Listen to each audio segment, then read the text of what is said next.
surprise, and those strikes across those 9 terror hubs left more than 100 terrorists killed, including high-value targets such as Yusuf Azhar, Abdul Malik Rauf, and Mudassir Ahmed that were involved in the hijack of IC-814 and the Pulwama blast. Bharat और पाकिस्तान के बीच युद्ध विराम जारी है, लेकिन पाकिस्तान के तमाम झूठे दावों को लेकर भारत की तीनों सेनाओं के डीजी ऑपरेशंस ने प्रेस कॉन्फ्रेंस कर ऑपरेशन सिंदूर का पूरा ब्यौरा सामने रखा। इस दौरान भारतीय सेना की तरफ से कहा गया कि सेना ने आतंकियों के ठिकानों पर सटीक हमला कर पहलगाम आतंकी हमले का जवाब दिया।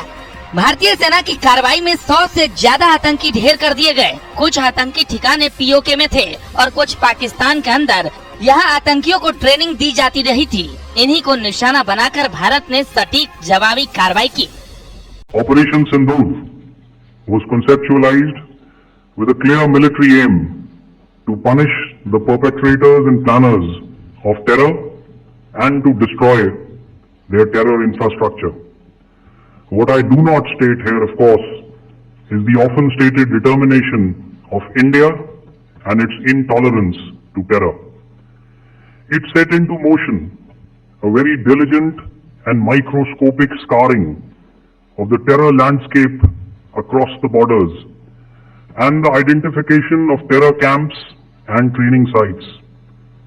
The locations that emerged were numerous, but as we deliberated more, we realized that some of these terror hubs were now bereft of any presence and had preemptively been vacated, fearing retribution from us. There was also a term of reference and our own binding, self-imposed restriction to target only terrorists and thus prevent collateral damage. इस operation में भारतीय वायुसेना ने अहम किरदार निभाया। Operation सिंदूर पूरी तरह से एक मिलिट्री ऑपरेशन था। इस ऑपरेशन में मुदस्सर खास, हाफिज जमील और यूसुफ अजहर को ढेर कर दिया गया। भारतीय सैन्य बलों ने ऑपरेशन के दौरान सिर्फ आतंकी ठिकानों पर हमले किए। इस दौरान पाकिस्तान में भारतीय हमले के दौरान हुए इम्पैक्ट पॉइंट्स को भी दिखाया गया, जिसमें हमले से पहले और हमले के बाद नुकसान की तस्वीरें शामिल की गयी। Please have a look at this red building, the series of buildings out here, and this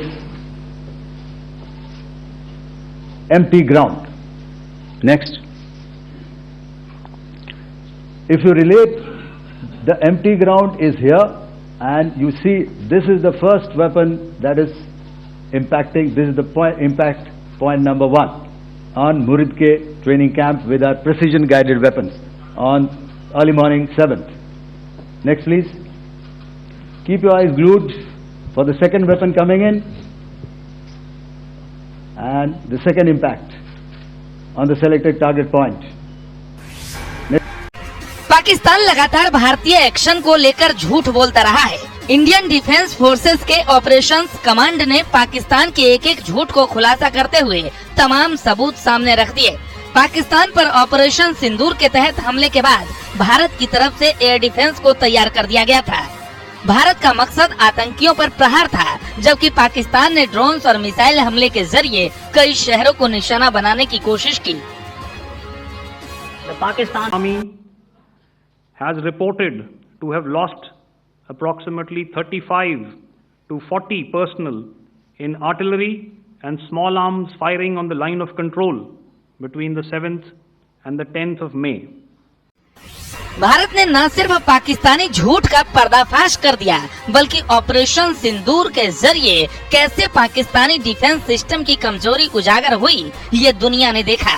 अब भारत ने सबूतों के साथ एक एक हमले की तस्वीर सामने रख दी है।